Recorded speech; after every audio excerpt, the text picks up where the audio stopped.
Hello, today we are going to start with the first lesson, Calculator Lesson 1C, Learning to Use the Calculator. The learning objective for this goal is that students will learn about the basic functions of a calculator and use them to answer math questions. They'll be able to add, subtract, multiply, and divide using both whole numbers and decimals.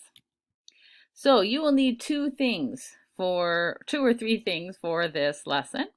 First, you will need a calculator, okay? So I have them in the room for you to use, and you will need the Lesson 1C calculator notes. Pause the video if you do not have those two things.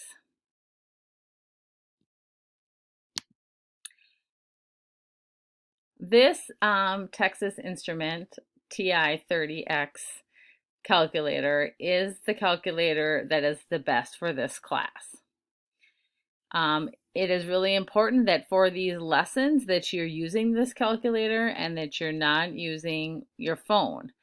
The main reason for that is when you take your mastery test for these lessons, you need to turn in your phone.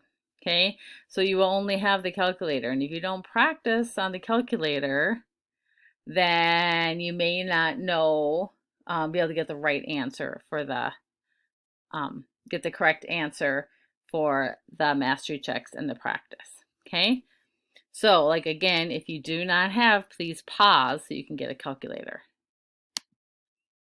Okay, so looking at this calculator, you see we're just going to go over some basic keys today.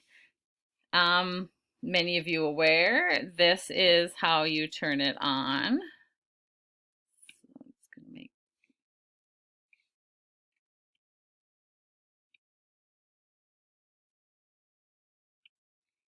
Okay, so here's your on button right here.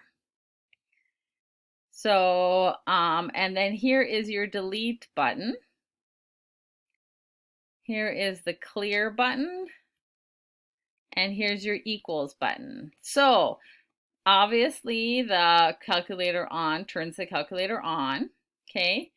If you put in a number, like right now 45, and you hit delete, it will just delete one number at a time. If you have clear, it'll delete the whole entire problem. And then to total a problem, you would have to hit equals, okay, or this enter key. Okay, so it says enter an equal sign. So if you want to pause the video after I go over each key, you can to fill out the notes, or you can do it at the end.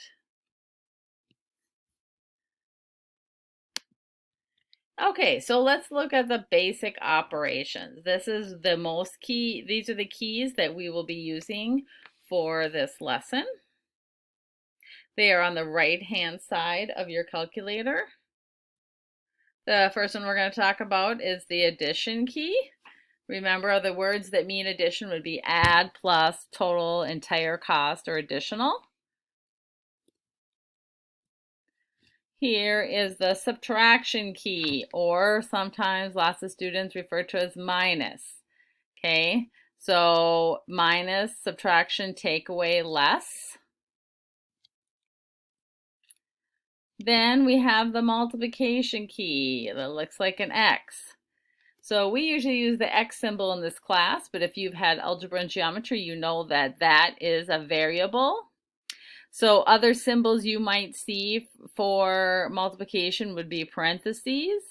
So I did this 3 times 4, or I used the X, or a dot, or an asterisk. Just different ways you may see multiplication used. Okay, so whenever we are using multiplication, that is the right key.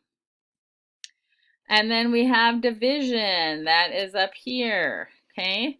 So division might also be read as a quotient, dividend, divide, divided by, each, per, average, or divided equally. So those are some other words that you might see. We'll definitely be using averages, and that's, we have to use division when we're doing average.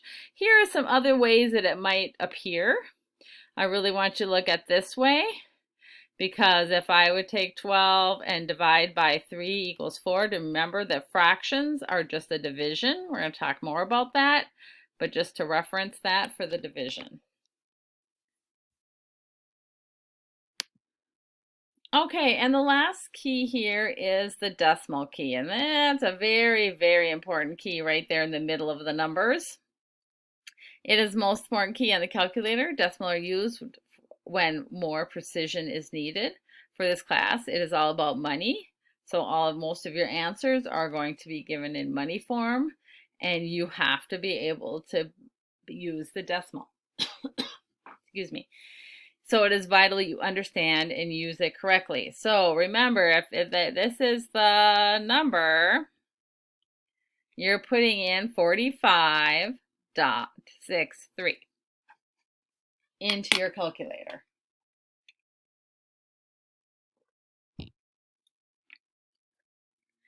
So also, if you'd have a number even like this, you still have to put the decimal in with the 0 to 3. It's a placeholder right here, but we still would need that. If you see this, it is the same as this. Either or will get your calculations the same. Sometimes it's written like this in different things that we do in the book.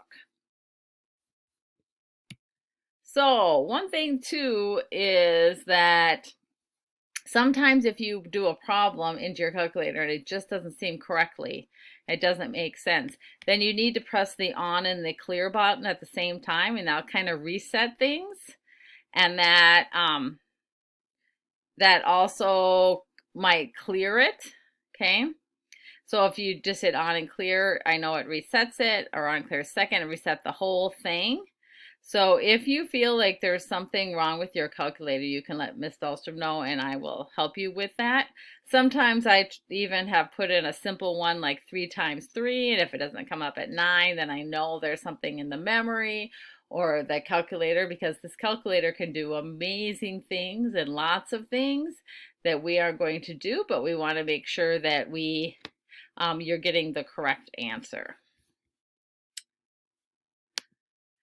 And I do have at the end of this, and I will have these in Schoology, some other things to help us with the manuals about learning the calculator. So at this time, you need to go and finish the note-taking sheet.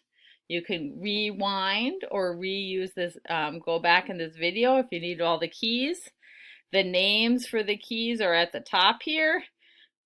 Fill this in, and then you'll be able to go on to the practice check. See you for lesson 2.